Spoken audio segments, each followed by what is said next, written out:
नमस्कार मित्रांनो, मी कैलास चौधरी पुन्हा एकदा सर्वांचं माझ्या यूट्यूब चॅनलवरती स्वागत करतो.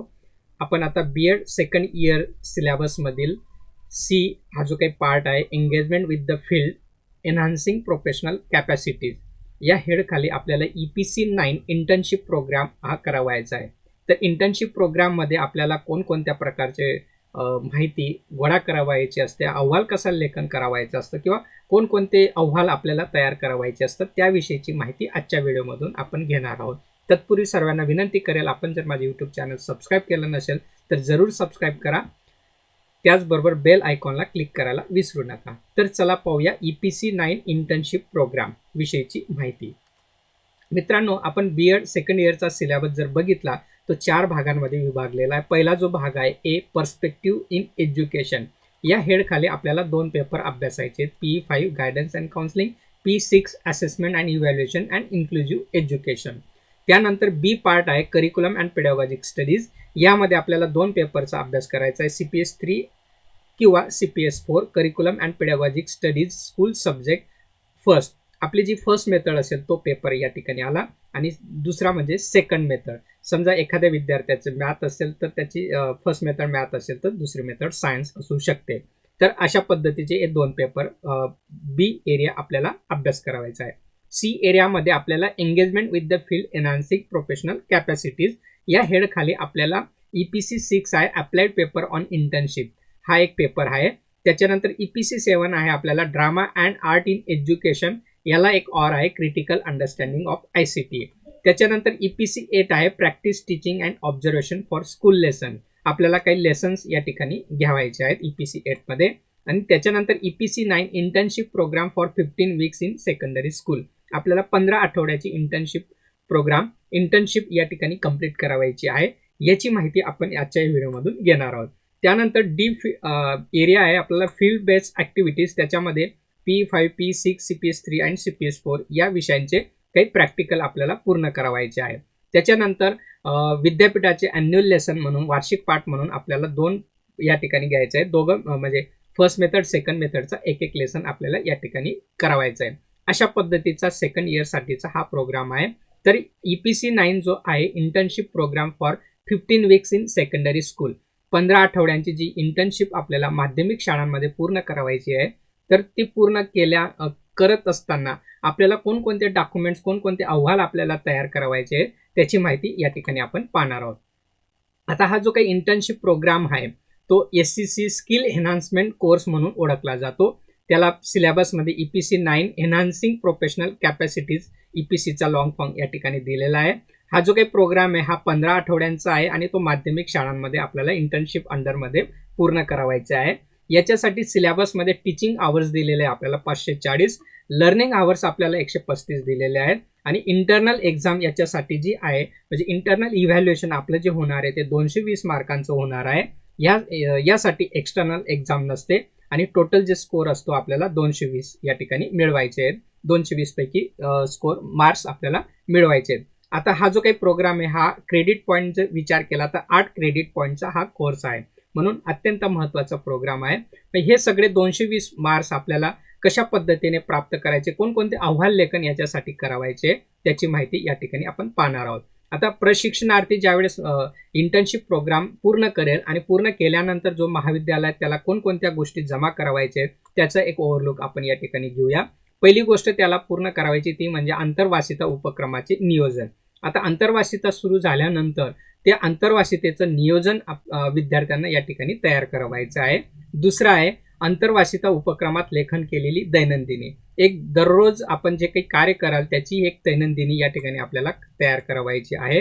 त्याच्यानंतर आपण इंटर्नशिपमध्ये काही अभ्यासपूरक अभ्यासेतर उपक्रमांचं आयोजन करायचं आहे, त्यांचं कार्यवाहीचे अहवाल सुद्धा आपल्याला या ठिकाणी लेखन करावायचे आहेत. त्यानंतर कृती संशोधन आराखडा आपल्याला तयार करावायचा आहे.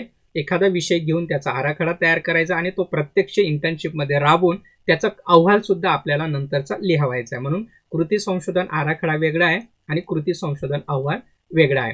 त्याच्यानंतर दररोज अध्यापन जे कराल आपण ते केलेल्या घटकाचं नियोजन म्हणजे दैनंदिनी किंवा दैनंदिन कामाचा अध्यापनाचा अहवाल जो आहे तो आपल्याला या ठिकाणी तयार करावायचा आहे. त्याच्यानंतर घटक नियोजन आपल्याला आपल्या मेथडशी संबंधित करावायचं आहे. त्याच्यानंतर पाठ्यपुस्तक विश्लेषण अहवाल सुद्धा आपल्याला या ठिकाणी तयार करावायचा आहे आणि पाठ निरीक्षण नोंद ही आपल्याला या ठिकाणी तयार करावायची आहे. आणि 10वी गोष्ट आहे म्हणजेच जे काही भेटीस आपल्याला आपले जे इंटर्नशिप ज्या शाळेत असेल त्या शाळेत जे काही भेटीला येतील त्या ठिकाणी त्याचं शेरेबुक सुद्धा आपल्याला या ठिकाणी मेंटेन करावायचं आहे. आणि शेवटचं म्हणजे आंतरवासिता उपक्रमाचा एकत्रित अहवाल आपल्याला या ठिकाणी तयार करावायचे आहे. अशा 11 गोष्टी आपल्याला या इंटर्नशिप प्रोग्राममध्ये करावायच्या आहेत. आता मग प्रत्येक अहवाल लिहित असताना तो कसा तयार करावा त्याची एकेकाची माहिती आपण या ठिकाणी घेऊया. तर चला पाहूया. पहिलं, आंतरवासिता उपक्रमाचे नियोजन.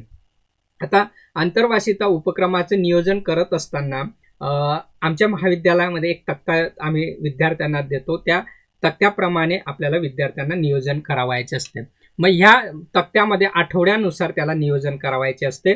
प्रत्येक विद्यार्थी शिक्षकाचे स्वतंत्र नियोजन या ठिकाणी त्याला तयार करावायचं असतं.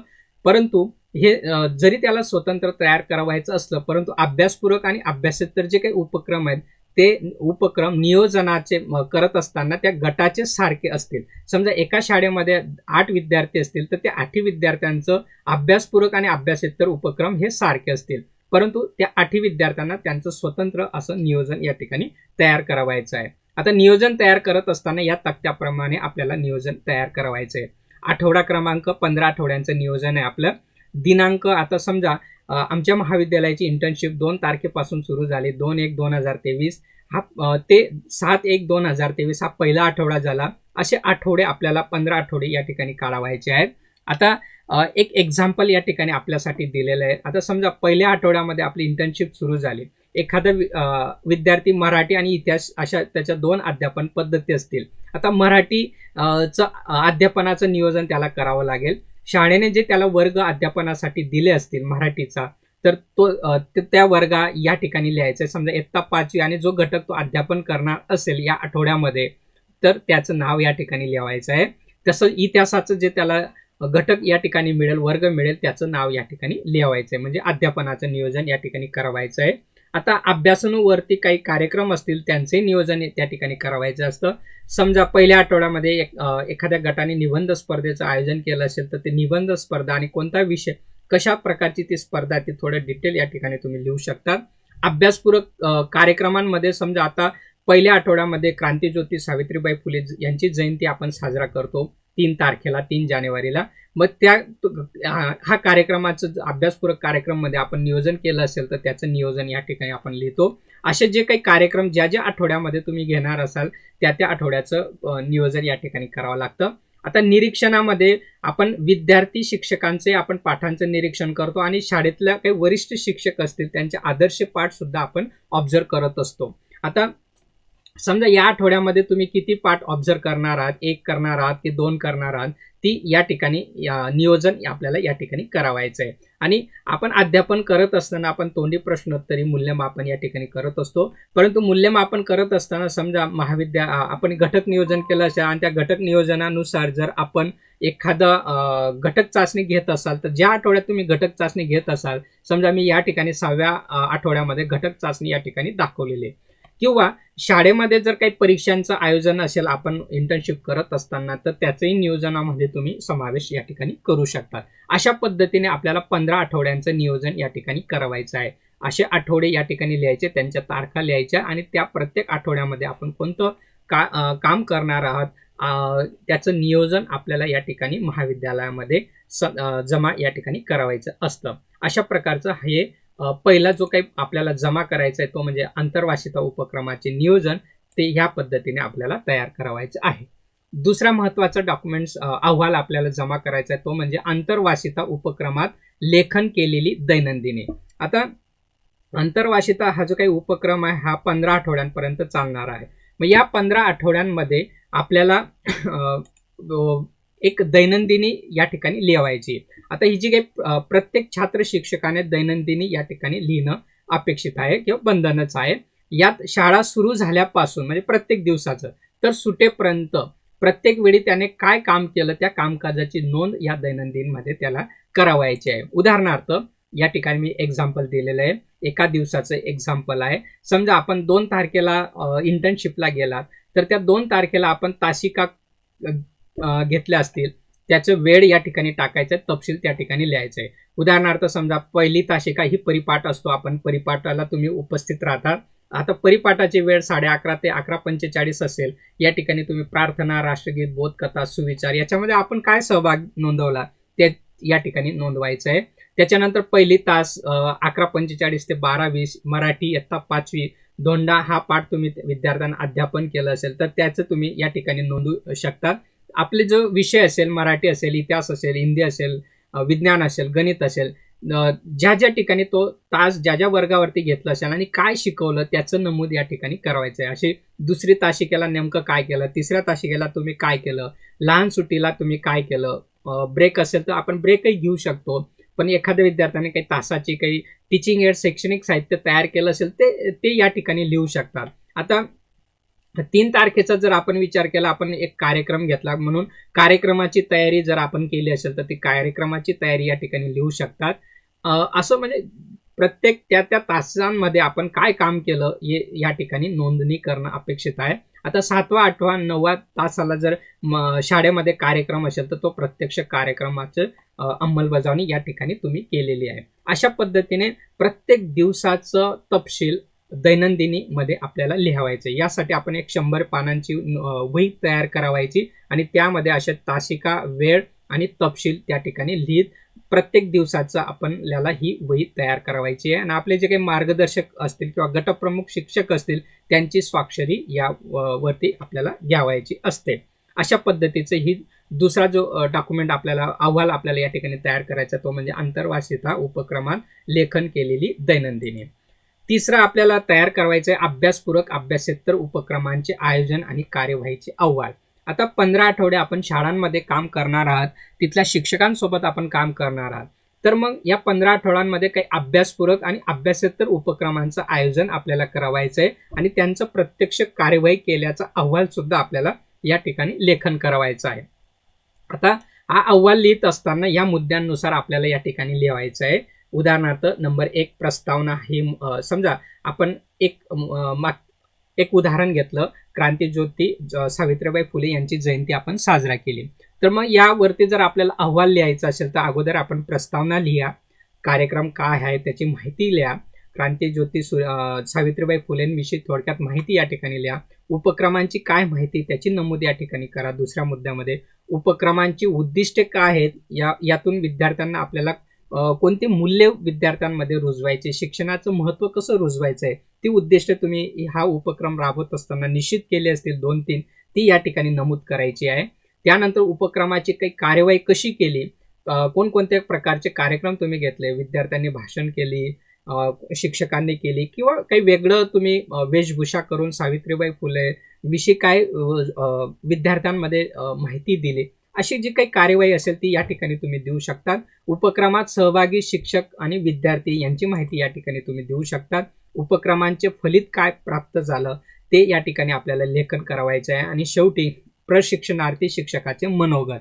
अशा ह्या 7 मुद्द्यांनुसार प्रत्येक जो काही अभ्यासपूरक अभ्यासेतर कार्यक्रम तुम्ही राबवाल त्याची माहिती आपल्याला 2-2 फुलस्केप पेजमध्ये जास्त न लिहिता थोडक्यात महत्त्वाच्या गोष्टी त्यामध्ये नमूद करून तो अहवाल प्रत्येक अभ्यासपूरक अभ्यासेतर उपक्रमांचं आयोजन कसं केलं आणि त्याची कार्यवाही कशी केली त्याविषयीचे अहवाल या ठिकाणी आपल्याला लिहावायचा आहे.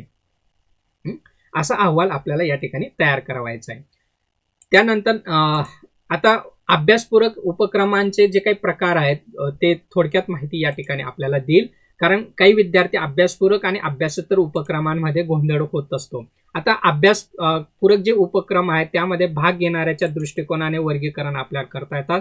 काही वैयक्तिक कार्यक्रम असतात जसं भाषण, कविता, नाट्यवाचन, स्वगत, निबंध लेखन, कथा, गायन, कथाकथन इत्यादीचा समावेश होतो. सामूहिकमध्ये समूह गायन असेल, एकांकिका असतील, हस्तलिखित असेल, मासिक असतील, सहल, पुण्यतिथी साजरा, वादविवाद, प्रदर्शन, संवाद, सेमिनार इत्यादींचा समावेश होतो. काही अभ्यासपूरक कार्यक्रम उपक्रम जे असतात ते क्षमतेशी संबंधित आपल्याला घेता येतात, जसं श्रवण व भाषण उपक्रम असतील ज्याच्यामध्ये चर्चा, वादविवाद, कथाकथन, नाट्यवाचन, कविता यांचा समावेश या ठिकाणी होतो. काही लेखन उपक्रम आपण राबवू शकतो, शालेय हस्तलिखित असेल, निबंध लेखन असेल, साहित्यिकांच्या मुलाखती असतील, यांचा समावेश या ठिकाणी होतो. त्यानंतर सांस्कृतिक विकासामध्ये संगीत, नकला, एकांकिका, नाटक, नाट्य वाचन, कविता वाचन इत्यादी चर्चा असतील, प्रदर्शन असतील, पुण्यतिथी असतील किंवा विशिष्ट दिवस साजरा असेल, त्यांचा समावेश या ठिकाणी आपण करत असतो.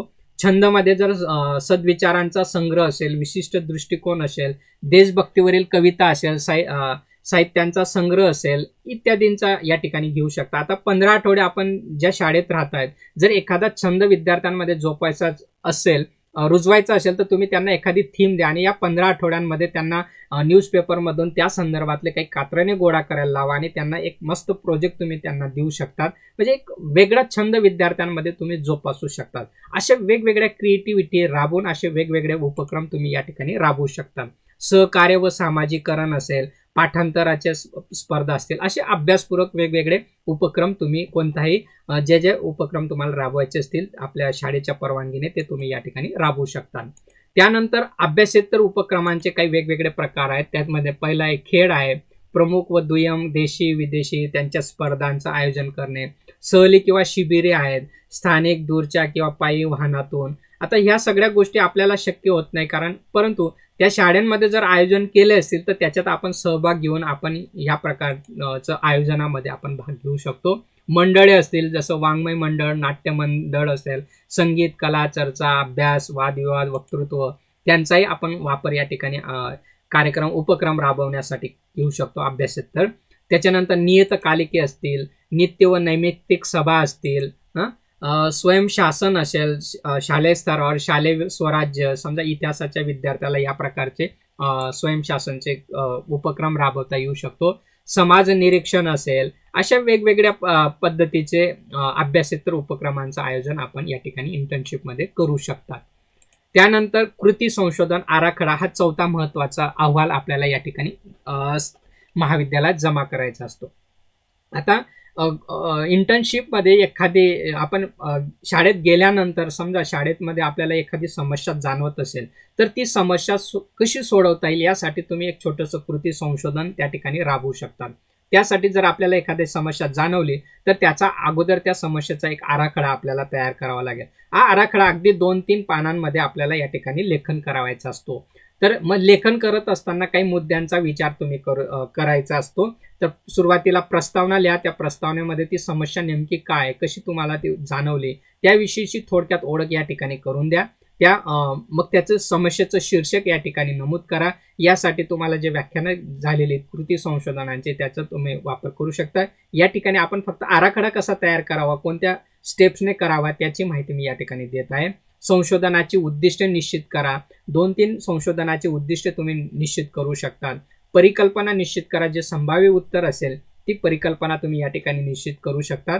समस्येची गरज काय आहे, का हे संशोधन तुम्ही घेताय त्याची गरज व्यक्त करणारे मुद्दे या ठिकाणी नमूद करा. त्या समस्येचं महत्त्व काय आहे आणि ती समस्या सोडवणं का गरजेचं आहे ह्या स्वरूपात तुम्ही याची मांडणी करू शकतात. समस्येची व्याप्ती या ठिकाणी देऊ शकतात. ज्या वर्गाची ज्या शाळेची ती समस्या असेल ती व्याप्ती तुमची या ठिकाणी निश्चित करू शकतात. काय प्रत्येक संशोधनाला काही मर्यादा असतात, त्या मर्यादा कोणत्या आहेत त्या या ठिकाणी नमूद करायच्या आहेत. त्याच्यानंतर संशोधन जनसंख्या, कोणत्या जनसंख्येवरती तुम्ही संशोधन करतायत आणि त्या जनसंख्येतनं कोणते न्यादर्श सॅम्पल म्हणून तुम्ही निवडलं ते संशोधनाचं न्यादर्श या ठिकाणी नमूद करायचं आहे, ठरवायचं आहे म्हणजे अगोदर. त्याच्यानंतर संशोधन पद्धती कोणती वापरणार आहात त्याचंही नमूद या ठिकाणी करायचं आहे आणि माहिती संकलन करण्यासाठी कोणत्या साधनांचा तुम्ही वापर करणार आहात. आता समजा जी समस्या असेल ते समस्येविषयी माहिती गोळा करण्यासाठी काही प्रश्नावली वगैरे जे काही वापरणार असाल त्याची माहिती या ठिकाणी थोडक्यात द्यायची आहे. माहितीचे विश्लेषण आणि सांख्यिकी या ठिकाणी नमूद करायची. जी माहिती गोळा कराल त्याचं विश्लेषण कोणत्या साधनांनी, कोणत्या सांख्यिकी टूल्स आपण या ठिकाणी वापरणार आहात आणि ते कृती संशोधन कसं, त्याचं नियोजन आपल्याला या 15 आठवड्यांमध्ये किती आठवडे तुम्ही त्याच्यावरती संशोधन करणार आहात आणि अहवाल लिहिण्यासाठी जे काही नियोजन असेल ते या ठिकाणी नियोजन मांडायचं आहे. आणि ते संशोधन करत असताना आपल्याला जो काही खर्च करावा लागणार आहे त्या खर्चाचं एक थोडक्यात अंदाजपत्रक सुद्धा तुम्ही या ठिकाणी देऊ शकता आणि शेवटी संदर्भ सूची या ठिकाणी द्यायचं आहे. अशा पद्धतीने थोडक्यात आपल्याला कृती संशोधन कोणतं करणार आहात त्याचं नियोजन म्हणजेच आराखडा आपल्याला तयार करायचा असतो. या मुद्द्यानुसार तो आराखडा तुम्ही या ठिकाणी तयार करू शकता. त्याच्यानंतर 5वं आहे आपल्याला कृती संशोधन आराखडा तयार झाल्यानंतर कृती संशोधन प्रत्यक्ष आपल्याला करावायचं आहे. प्रत्यक्ष जे काही तुम्ही ती समस्या सोडवण्यासाठी काही उपक्रम तुम्ही राबवत असाल, ते राबवल्यानंतर जे काही तुम्हाला फलित प्राप्त झालं त्याचं निष्कर्ष तुम्ही मांडणार आहात. मग हे निष्कर्ष आपल्याला अहवाल रूपाने आपल्याला महाविद्यालयाला जमा करावायचे आहेत. म्हणून हा 5वा महत्त्वाचा अहवाल आहे कृती संशोधन कार्य अहवाल. जे संशोधन तुम्ही केलं त्याचा एक अहवाल, एक छोटेखानी प्रबंध ज्याला म्हणतो आपण, हा 25-30 पानांमध्ये आपल्याला अहवाल या ठिकाणी सादर करायचा आहे. मग अहवाल लिहित असताना आपण 3 दृष्टीने लिहित असतो. 3 भागांमध्ये त्या अहवालाचं विभागणी केलेली असते. पहिला जो भाग असतो त्याला प्रारंभिक भाग असं म्हणतो. या प्रारंभिक भागामध्ये आपण मुखपृष्ठ असतं, पहिलं फ्रंट पेज आपण त्याचं तयार करत असतो. त्याच्यानंतर मार्गदर्शक जे कोणी तुम्हाला असतील त्या शिक्षकांचं एक प्रमाणपत्र या ठिकाणी लावत असतो. विद्यार्थ्यांचं एक प्रमाणपत्र या ठिकाणी नोंदणी करत असतो. त्याच्यानंतर ऋणनिर्देश, ज्या जे संशोधनामध्ये ज्या ज्या व्यक्तींचा सहभाग पाठबळ मिळालं असेल, मदत मिळाली असेल, त्यांना ऋणनिर्देश म्हणून आपण देत असतो. त्याच्यानंतर आपण अनुक्रमणिका देत असतो आणि नंतर जे काही तक्ते तुम्ही काढलेले असतील त्या अहवालामध्ये त्या तक्त्यांची यादी आणि आकृत्यांची यादी आपण या ठिकाणी देत असतो. ह्या सगळ्या गोष्टी अगोदर प्रारंभिक भागामध्ये आपण नमूद करत असतो. दुसरा जो भाग आहे मुख्य भाग. या मुख्य भागांमध्ये आपण त्या प्रस्तावना या ठिकाणी देत असतो, समस्येची थोडक्यात माहिती देत असतो. आता आराखडा लेखन करणं आणि अहवाल लेखन करण्यामध्ये फरक आहे. आराखड्यामध्ये आपण हे करणार, ते करणार, असं करणार, हे सॅम्पल असेल, ही जनसंख्यामधनं हे ज्ञादर्श निवडले जाईल या शब्दांमध्ये लिहितो. आता प्रत्यक्ष काम आपण या ठिकाणी केलेलं आहे म्हणून हे काम केले, असे केले, हे प्राप्त झाले, असे भाषांमध्ये थोडासा या ठिकाणी बदल होत असतो. म्हणून समस्येचे शीर्षक आपण या ठिकाणी नमूद करायचं आहे. संशोधनाची उद्दिष्टे जी आराखड्यामध्ये नमूद केलेली असतील तीच उद्दिष्टे या ठिकाणी येतील. त्याच्यानंतर परिकल्पना त्याच येतील. समस्येची गरज आपल्याला या ठिकाणी नमूद करायचं आहे, महत्त्व नमूद करायचं आहे, व्याप्ती नमूद करायची, मर्यादा नमूद करायची, जी आपण आराखड्यामध्ये नमूद केलेली त्याच प्रकारची माहिती या ठिकाणी येणार आहे. त्याच्यानंतर संशोधन जनसंख्या ज्ञादर्श कोणता घेतला आणि तो ज्ञादर्श कसा निवडला त्याची माहिती थोडक्यात या ठिकाणी लेखन करायची.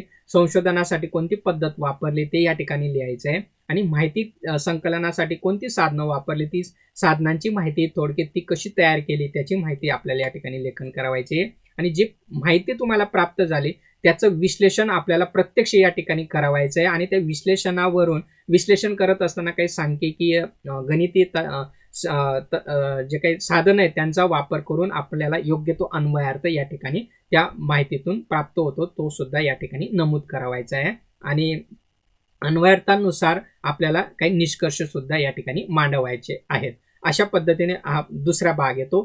तिसरा भाग म्हणजे संदर्भ सूची व परिशिष्टे. आता निष्कर्ष मांडल्यानंतर तिसरा जो महत्त्वाचा भाग आहे त्याच्यामध्ये आपल्याला काही संदर्भ सूची आणि परिशिष्टे नमूद करायचे असतात. संदर्भ सूची आपल्याला ज्या ज्या पुस्तकांचा संदर्भ आपण घेतला असेल त्यांची यादी आपल्याला या ठिकाणी द्यायची असते. जे जे काही परिशिष्टे तुम्ही तयार असतील ते परिशिष्टे या ठिकाणी द्यायचे. जसे संशोधन साधनाचं एक परिशिष्ट येईल, विद्यार्थी जे तुम्ही निवडले असतील संशोधनासाठी त्यांची यादी येईल. असे परिशिष्ट आपल्याला संशोधनामध्ये जे जे आलेले त्यांची परिशिष्टे जोडावायची असतात. कृती संशोधनासाठी जे काही वापरलेले साधन असेल ते या ठिकाणी द्यायचं आहे. जे काही तुम्ही समजा चाचणी दिली असेल, प्रश्नावली दिली असेल, त्याची जी काही गुणांची यादी असेल ती यादी सुद्धा या ठिकाणी द्यायची असते. विद्यार्थ्यांची यादी असते. कृती संशोधनाचे प्रत्यक्ष कार्य करत असताना काही फोटोग्राफ तुम्ही घेतले असेल ते फोटोग्राफ सुद्धा या ठिकाणी द्यावायचे असतात. अशा पद्धतीने हा अहवाल 3 भागांमध्ये पूर्ण करून आपल्याला महाविद्यालयामध्ये जमा करावायचा असतो. हा फुलस्केपचा जर कागद घेतला तर आपल्याला कमीत कमी 25 ते 30 किंवा जास्तीत जास्त 40 पानांपर्यंत आपल्याला तो लेखन करावायचा आहे इन डिटेलमध्ये. अशा 5व्या प्रकारचा हा अहवाल आहे. म्हणून कृती संशोधन आराखडा वेगळा आणि कृती संशोधन कार्य अहवाल हा वेगळा आहे. आराखडा अगोदर नियोजन करण्या अगोदरचं नियोजन आहे आणि अहवाल हा कृती संशोधन झाल्यानंतरचा अहवाल आहे. असा दोघांमध्ये फरक आहे. 6वा आपल्याला अहवाल आपल्याला जमा करावायचा आहे महाविद्यालय, तो म्हणजे दररोज अध्यापन केलेल्या घटकाचे नियोजन, दैनंदिनी किंवा दैनंदिन अध्यापन अहवाल. आता दररोज जे काही तुम्ही अध्यापन करणार आहात त्याचं एक दैनंदिनी लेखन आपल्याला या ठिकाणी करायचं आहे. मागे जी दैनंदिनी पाहिली ती पूर्ण दिवसाची, परंतु ही जे काय आहे हे अध्यापनाची दैनंदिनी आहे. त्याचा काही महाविद्यालयांमध्ये वही दिली जाते महाविद्यालयातनं प्रिंटिंग केलेली आपल्या महाविद्यालयामध्ये सुद्धा या प्रकारची एक नोटबुक दिली जाते. त्यामध्ये अशा प्रकारचे कॉलम असतात: दिनांक व वार, तासिका, इयत्ता, विषय, घटक, पाठ्यमुद्दे, शिक्षक विद्यार्थी कृती, शैक्षणिक साहित्य, मूल्यमापन, गृहपाठ, छात्र शिक्षक स्वाक्षरी आणि मुख्याध्यापक स्वाक्षरी. समजा आपण एखाद्या शाळामध्ये गेलात, आज समजा 3 तारखेला आपण घेतलं, 3 त्या तारीख असेल त्याचा तारीख आणि वार या ठिकाणी लिहायचा आहे. तासिका क्रमांक 2 आपल्याला मिळाली असेल, इयत्ता 5वी वरती मिळाली असेल, 5वी अ असेल, ब असेल. विषय असेल आपला समजा गणित विषय असेल तर या ठिकाणी गणित लिहा. आता या गणित विषयात तुम्ही जो काही घटक या ठिकाणी अध्यापन केला असेल त्या तासिकेला, तो घटक या ठिकाणी लिहा. त्या घटकातले जे काही पाठ्यमुद्दे तुम्ही विद्यार्थ्यांना अध्यापन केले असेल 1-2, ती मुद्दे या ठिकाणी लिहा. आता हे अध्यापन करत असताना तुमची आणि विद्यार्थ्याची कृती काय होती ती शॉर्टमध्ये या ठिकाणी लिहायची आहे. यासाठी हा मुद्दा अध्यापन करताना काय शैक्षणिक साहित्य वापरलं त्याचं माहिती या ठिकाणी लिहा. आता हे अध्यापन केल्यानंतर तुम्ही मूल्यमापन कशा पद्धतीने केलं. सहसा आपण पाठामध्ये तोंडी मूल्य या ठिकाणी करत असतो, म्हणून तोंडी मूल्यमापन लिहा. गृहपाठ काय दिला तो शॉर्टमध्ये या ठिकाणी लिहा आणि या ठिकाणी तुमची सही या ठिकाणी करावायची आणि तिथल्या मुख्याध्यापकांची सही या ठिकाणी करावायची. जनरली आपल्याला इंटर्नशिपमध्ये रोज कमीत कमी 2 तास आपल्याला अपेक्षित असतो, एक पहिल्या मेथडचा आणि एक दुसऱ्या मेथडचा. तेवढं जरी आपण या ठिकाणी लिहिलं आणि एखाद्या विद्यार्थ्याला जर एखादा तास जास्तीचा दिला असेल शाळेने, तर तो सुद्धा तुम्ही या ठिकाणी नमूद करू शकता. अशा प्रत्येक दिवसाचं अध्यापनाचं 15 आठवड्यांपर्यंत आपल्याला या ठिकाणी नियोजन अहवाल किंवा अध्यापन नियोजनाचा अहवाल किंवा दैनंदिनी आपल्याला या ठिकाणी लेखन करावायचे असते. या मुद्द्यांनुसार 6वी ही नोटबुक आपल्याला महाविद्यालयात जमा करावायची असते. त्यानंतर 7वं आहे घटक नियोजन. आता इंटर्नशिपमध्ये आपल्याला घटक नियोजन सुद्धा करावायचे असते. मागच्या वर्षी आपण प्रथम वर्षामध्ये घटक नियोजन हे पाहिलेलंच आहे. आपण घटक नियोजन सुद्धा तयार केलेलं आहे. त्या पद्धतीने घटक नियोजन आपण केलं तरी चालेल, त्याचा अभ्यास आपला झालेला आहे. परंतु थोडक्यात शॉर्टमध्येही घटक नियोजन करता येतं. मग ते घटक नियोजन कसं करावं त्याची माहिती या ठिकाणी सांगतोय आपल्याला. अध्यापनात जे काही दिलेले वर्ग असतील, आता समजा एखाद्या विद्यार्थ्याला इयत्ता 6वीचा वर्ग दिला असेल आणि समजा त्याचा इंग्रजी विषय असेल, इंग्रजी इयत्ता 6वी त्याला 15 आठवड्यांपर्यंत त्याला अध्यापनासाठी दिलं असेल, तर मग त्या विद्यार्थ्यांनी एक घटक जिथून सुरुवात केली असेल तिथून एक घटक तयार करावायचं आहे, एक 4-5 आठवड्यांचा आणि किंवा 3 आठवड्यांचा असेल किंवा आपल्याला शाळेने दिलेल्यानुसार त्या घटकाचं एक नियोजन या ठिकाणी तुम्हाला तयार करावायचं असेल. मग घटक नियोजन मागे वर्षी ज्याप्रमाणे केलं त्याप्रमाणे तयार करू शकता किंवा मी या ठिकाणी जो तक्ता दाखवतोय त्याप्रमाणे सुद्धा तुम्ही तयार करू शकता. थोडक्यात एक सलग आपण ज्या विषयाचं अध्यापन करणार आहोत त्याचं हे घटक नियोजन या ठिकाणी आपल्याला करावायचे आहे. आता घटक नियोजन तयार करत असताना या तक्त्याप्रमाणे तुम्ही करू शकता. घटकाचं नाव या ठिकाणी लिहायचं. समजा 3 आठवड्यापर्यंत जेवढे तुम्ही ते घटक घेणार आहात ते या ठिकाणी नमूद करायचं आहे, जेवढे घटक तुम्ही घेणार आहात. पाठ्यांशांचे पृथक्करण, त्या घटकाचे जे काही पाठ्यांश आहे त्याचं पृथक्करण या ठिकाणी तुम्हाला लिहायचं आहे. म्हणजे जे महत्त्वाचे मुद्दे असतील त्यांचं पृथक्करण या ठिकाणी करायचं आहे.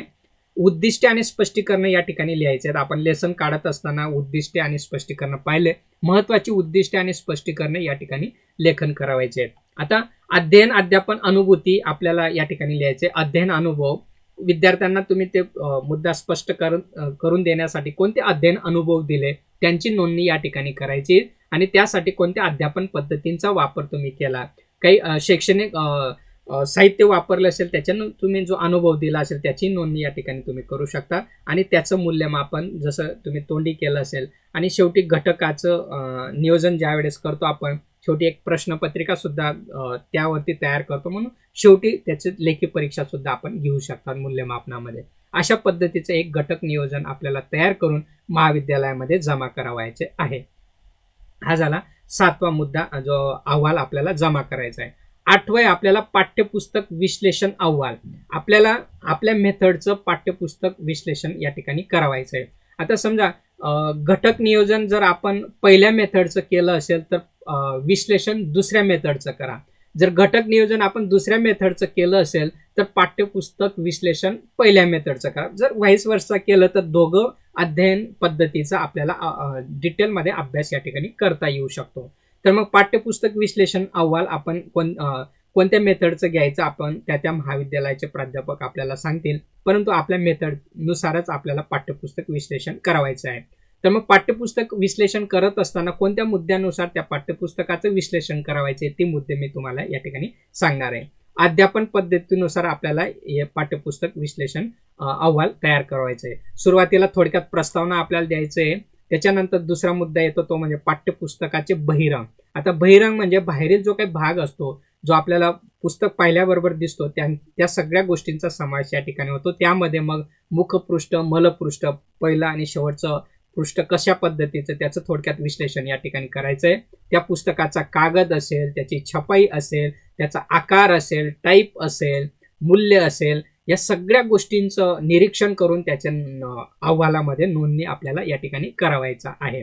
त्यानंतर तिसरा मुद्दा येतो पाठ्यपुस्तकाचे अंतरंग. आता बहिरंगमध्ये या गोष्टी येतील आणि पाठ्यपुस्तकाच्या अंतरंगमध्ये आशय विश्लेषण, ते आशय कसं विश्लेषण त्या ठिकाणी दिलेलं आहे. समजा 5च्या वर्गानुसार तो योग्य वाटतोय की नाही, कशी उदाहरणं दिलेली आहेत, त्याचं मांडणी कशा पद्धतीने, असं बारीकाईने निरीक्षण करून आपले निरीक्षण त्या पाठ्यपुस्तकाच्या बाबतीत या ठिकाणी नमूद करायचं आहे. पाठाचा क्रम असेल, पाठाचे प्रस्तुतीकरण असेल, भाषा असेल, चित्रे व आकृत्या असतील, स्वाध्याय असतील, संदर्भ ग्रंथांची यादी असेल, या सगळ्या गोष्टींची मांडणी कशा पद्धतीने झालेली आहे, त्याचं अंतरंग कशा पद्धतीने आलेले आहे, परिशिष्ट कशी दिलेले आहेत की नाही, याचं इव्हॅल्युएशन आपल्याला विश्लेषणामध्ये अहवालामध्ये करावायचं आहे अंतरंगामध्ये.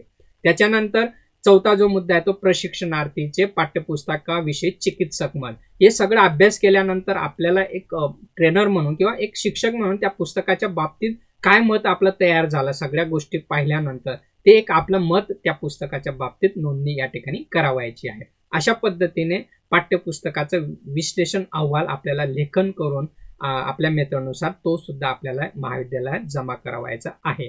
9 नंबरचा आहे पाठ निरीक्षण नोंदवही. आपण नियोजन करत असताना आपण नियोजनामध्ये लिहिलं की आपल्याला काही पाठांचं निरीक्षण या ठिकाणी करावायचं आहे. मग प्रत्येक प्रशिक्षणार्थीने जे काही महाविद्यालयाने ठरवून दिलेले असतील त्यानुसार आपल्याला पाठांचं निरीक्षण करावायचं आहे. मग आपल्या अध्यापन पद्धतीनुसार त्याचबरोबर इतर काही पाठांचं आपण निरीक्षण या ठिकाणी करणार आहात. तिथे जे काही वरिष्ठ शिक्षक असतील, त्या अनुभवी शिक्षक असतील, ते कशा पद्धतीने अध्यापन करतात, ते एक आदर्श पाठ म्हणून त्यांचंही आपल्याला निरीक्षण या ठिकाणी करावायचं आहे, परंतु त्यांच्या परवानगीने. त्यानंतर प्रशिक्षणार्थी शिक्षकांच्या पाठाचं सुद्धा या ठिकाणी आपल्याला निरीक्षण करावायचं आहे. त्याचं वहीत लेखन करायचं, एक 100 पानांची एक वहीत या ठिकाणी तयार करून त्याच्यामध्ये आपल्याला हे निरीक्षण नोंदवायचे.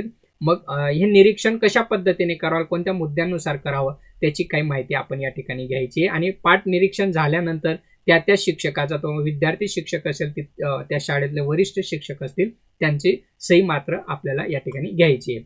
मग निरीक्षण करत असताना आपण जे पाठाच्या पायऱ्या असतात त्या पायऱ्यांनुसार आपण निरीक्षण या ठिकाणी करायचं आहे. समजा आता वरती लिहायचं आहे, पाठाचं नाव लिहायचं, इयत्ता लिहायचं, दिनांक लिहायचं आहे, ते या ठिकाणी लिहिणं राहिलं, परंतु या गोष्टी अगोदर नोंद करायचा. इयत्ता कोणता, विषय कोणता, उपघटक काय घेतलं आणि तारीख हे टाकायचं आहे. त्याच्यानंतर प्रस्तावनेमध्ये त्या कशी प्रस्तावना केली, हेतुकथन योग्य होतं की नाही, कशा पद्धतीने केलं, काही नवीन ट्रिक्स वापरून काही वेगळ्या पद्धतीने केलं असेल त्याची मांडणी या ठिकाणी, लेखन या ठिकाणी करायचं आहे. विषय विवेचन कशा पद्धतीने केलं त्याचं थोडक्यात आपल्याला या ठिकाणी लिहायचं आहे. कशा पद्धतीने आशयाची मांडणी केली, शैक्षणिक साधनं काय वापरली, प्रश्न कसे विचारलेत, सगळ्या गोष्टी विषय विवेचनामध्ये नमूद करायचं आहे. संकलनमध्ये कोणते प्रश्न विचारलेत, किती प्रश्न कसे विचारलेत, या बाबतीत संकलन कशा पद्धतीने झालं, उपयोजनामध्ये कशा पद्धतीने उपयोजन करून घेतलं त्याचं निरीक्षण या ठिकाणी नमूद करावायचं आहे. आणि शेवटी स्वाध्याय विद्यार्थ्यांना दिला तर कोणता दिला त्याची मांडणी या ठिकाणी करावायची आहे. आणि शेवटचं म्हणजे एकत्रित अभिप्राय. आपण जे निरीक्षण केलेलं आहे त्याचा एक एकत्रित अभिप्राय आपल्याला काय वाटला त्या पाठांविषयीचे निरीक्षण या ठिकाणी आपल्याला नमूद करावायचं आहे. अशा पद्धतीने एका वहीमध्ये आपल्याला ह्या सगळ्या गोष्टी नमूद करून आपल्याला काही पाठांचं निरीक्षण वरिष्ठ शिक्षक असतील किंवा आपल्यासोबत जे प्रशिक्षणार्थी शिक्षक असतील त्यांचं या ठिकाणी करावायचं आहे.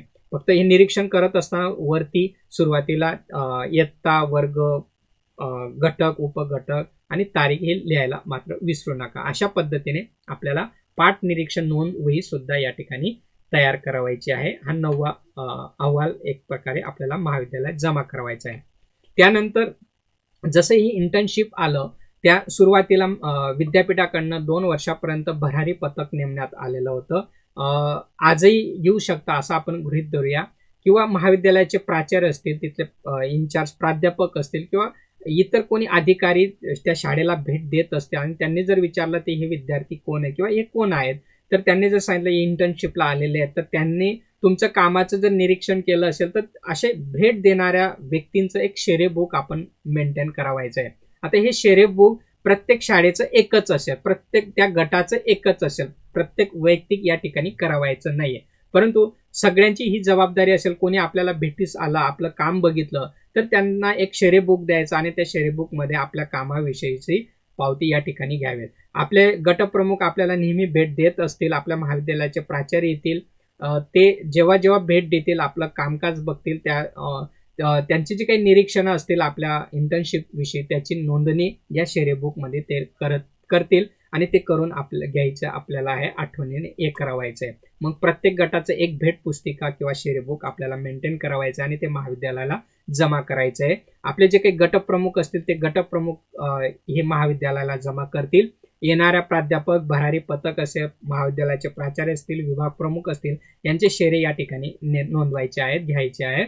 शिक्षण क्षेत्रातील काही अधिकारी भेट झाल्यास त्यांचे अभिप्राय या ठिकाणी आपल्याला नमूद करून घ्यावायचा आहे. अशा पद्धतीने हे शेरे बुक आपल्याला 10वं या ठिकाणी गटाचं एकत्रित जमा करावायचे आहे. त्याच्यानंतर शेवटचं आहे आंतरवासिता उपक्रमांचा अहवाल. हा एक महत्वाचा एकत्रित अहवाल आपल्याला या ठिकाणी लेखन करावायचा आहे. हा अहवाल इंटर्नशिप सुरू झाल्यापासून म्हणजे नियोजनापासून तर पूर्ण होईपर्यंतचा एकत्रित अहवाल लेखन या ठिकाणी करावायचा आहे. हा अहवाल जास्तीत जास्त 20-25 पानांपर्यंत सुद्धा जाऊ शकतो. आपण त्याला किती चांगल्या पद्धतीने लिहितात त्याच्यावरती हा अवलंबून आहे. आता हा अहवाल लिहित असताना आपल्याला नेमकं कोणत्या मुद्द्यांनुसार लिहावायचे त्याची थोडक्यात माहिती या ठिकाणी सांगेल. सुरुवातीला थोडक्यात प्रस्तावना द्या इंटर्नशिप वगैरेची.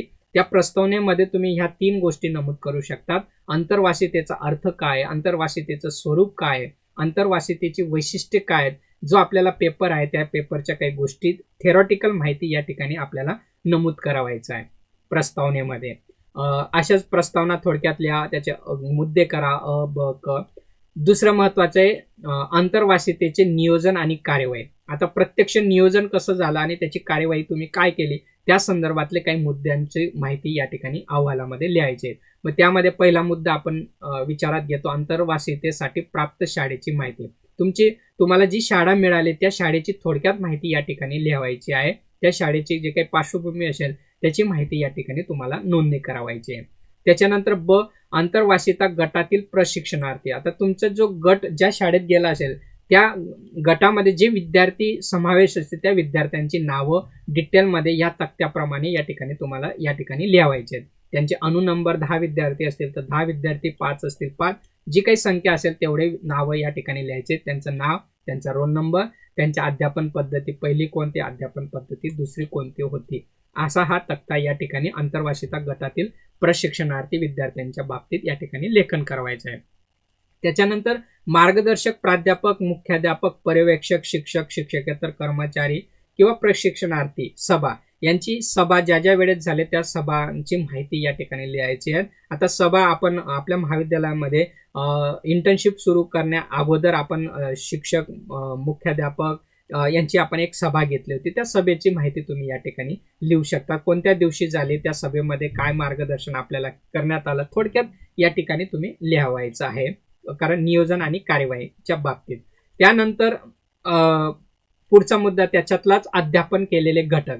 आता तुम्हाला या 15 आठवड्याच्या इंटर्नशिपमध्ये जे जे काही अध्यापन केलं असेल त्या घटकांची माहिती या ठिकाणी अशा प्रकारचा एक तक्ता तयार करायचा आणि त्यामध्ये तुम्हाला त्याची नोंदणी करायची. अनुनंबर, विषय, इयत्ता, घटकाचं नाव, तुम्ही कोणते विषय शिकवलं, कोणत्या इयत्तेचे शिकवलं आणि त्या कोणता घटक तुम्ही अध्यापन केला त्याची थोडक्यात यादी या ठिकाणी या भागामध्ये करावायची आहे. त्याच्यानंतर मूल्यमापन प्रक्रियेचे अवलोकन करायचं आहे. शाळांमध्ये मूल्यमापन प्रक्रिया कशी राबवली जाते, कशा पद्धतीने होतं त्याचं थोडक्यात अवलोकन या ठिकाणी तुम्हाला करायचं आहे. प्रगतीपत्रकाचंही अवलोकन या ठिकाणी तुम्हाला करायचं आहे. प्रगतीपत्रक कसं तयार केलं जातं याची माहिती आपल्याला इंटर्नशिपमध्ये करून घ्यावायची आहे, त्याचं अवलोकन काय केलं, काय माहिती तुम्ही मिळवली ते अहवालामध्ये नमूद करावायचं आहे. अभ्यासेतर उपक्रमांची जी काही अंमलबजावणी तुम्ही केलं त्याचं स्वरूप थोडक्यात या ठिकाणी तुम्हाला लिहायचं आहे. आता जे तुम्ही उपक्रम राबवले असतील, जे आपण वैयक्तिक अहवाल पण लिहिणार आहोत, पण इथं यादी सुद्धा द्यायची, अनुक्रमांक, उपक्रमांचं स्वरूप, दिनांक, वेळ, सहभागी विद्यार्थी संख्या. जे आता उदाहरणार्थ आपण एक नमुना घेतलं, क्रांतीज्योती सावित्रीबाई फुले यांची जयंती आपण साजरा केली, कोणत्या दिवशी केली, वेळ काय होती आणि किती विद्यार्थ्यांचा सहभाग त्या कार्यक्रमामध्ये होता, अशी माहिती आपल्याला प्रत्येक उपक्रमांची या ठिकाणी एकत्रित द्यावायची आहे. त्याच्यानंतर ग्रंथालय रचना व उपयोगाचे अवलोकन, जे ग्रंथालयाला व्हिजिट द्यायची त्या शाळेची आणि त्याचं अवलोकन या ठिकाणी करायचं आहे, त्याचा वापर कसा होतो त्याचं अवलोकन एक शिक्षक म्हणून आपल्याला माहिती पाहिजे, त्या गोष्टींची माहिती करून घ्यायची आहे. संगणक किंवा ICT प्रयोगशाळेचं अवलोकन, प्रत्येक शाळांमध्ये संगणक लॅब आहे, तिथं व्हिजिट देऊन त्याचंही अवलोकन तुम्हाला करायचं आहे, त्याचंही माहिती या ठिकाणी द्यायची आहे. कार्यालयीन कामकाजाचे जे काही अवलोकन आहे ते करावायचं आहे. आता शाळेमध्ये जे काही कार्यालयीन कामकाज चाललेले असतात, वेगवेगळे रजिस्टर असतात, जनरल रजिस्टर असतं किंवा आवक जावक, या सगळ्या रजिस्टरची माहिती आपल्याला होणं हे या ठिकाणी अपेक्षित असतं, त्याचे अवलोकन तुम्हाला या ठिकाणी करावायचं आहे. आंतरवासिता उपक्रमाविषयी प्रतिक्रिया आपल्याला तिसऱ्यामध्ये द्यायची आहे. आता जो आंतरवासिता उपक्रम तुम्ही केला त्याविषयीच्या आपल्या ज्या काही प्रतिक्रिया असतील, त्यातले जे काही तुम्हाला अनुभव आले असतील ते अनुभव या ठिकाणी तुम्ही मांडू शकतात. आणि चौथा, पुढील आंतरवासितासाठी सूचना. आता पुढच्या वर्षी जे काही महाविद्यालयाकडनं आंतरवासिता राबवलं जाईल त्यासाठी काही सूचना तुम्हाला सुचवायच्या असतील, काही सजेस्ट करायचं असतील ते तुम्ही या ठिकाणी मांडू शकता. आणि पाचवं, विविध कार्यक्रम आणि उपक्रमांचे फोटोग्राफ. जे फोटोग्राफ तुमचे कार्यक्रम वगैरे घेतले असतील त्याचे काही फोटोग्राफ्स तुम्ही शेवटी सगळ्या अहवालानंतर जोडले तर अधिक उत्तम होत असतो. म्हणून अशा एकत्रित अहवाल आपल्याला या ठिकाणी 11वा या ठिकाणी तयार करावायचं आहे. मग हे जे काही 11 प्रकारचे अहवाल वही असेल ते मी जे तुम्हाला सांगितलं ते पुन्हा एकदा या ठिकाणी सांगतो. हे सगळं या ठिकाणी आपल्याला महाविद्यालयामध्ये इंटर्नशिप पूर्ण झाल्यानंतर जमा करावायचं आहे. नियोजन केलं, आंतरवासितावर लेखन केलेली दैनंदिनी, अभ्यासपूरक अभ्यास उपक्रमांचं आयोजन आणि कारवाईचा अहवाल, कृती संशोधन आराखडा, कृती संशोधन अहवाल, दररोज जे अध्यापन केलेले त्याची दैनंदिनी, घटक नियोजन, पाठ्यपुस्तक विश्लेषण अहवाल, पाठ निरीक्षण नोंदवही आणि जे काही भेटीस आलेले जे काही भरारी पथक किंवा प्राचार्य, प्राध्यापक, इतर अधिकारी असतील यांचं शेरेबुक असेल आणि आंतरवासिता उपक्रमाचा एकत्रित अहवाल, अशा सगळ्या गोष्टी आपल्याला महाविद्यालयाला जमा करावायचं आहे. आपण जे काम केलेलं आहे त्या कामाचा हा सगळा लेखाजोखा तुम्हाला महाविद्यालयाला जमा करावायचा आहे. अशा पद्धतीने आंतरवासिता उपक्रमाची माहिती आपण या ठिकाणी बघितली. यासाठी या संदर्भ पुस्तकांचा आम्ही संदर्भ या ठिकाणी घेतलेला आहे. अपेक्षा करतो की आपल्याला या इंटर्नशिप प्रोग्राम विषयी जे काही अहवाल तयार करायचे त्याच्यासाठी हा व्हिडिओ आपल्याला नक्कीच मदत होईल ही अपेक्षा या ठिकाणी करतो. आपण वेळात वेळ काढून माझे YouTube चॅनल पाहिलं त्याबद्दल आपले खूप खूप आभार मानतो आणि या ठिकाणी थांबतो. Thank you very much.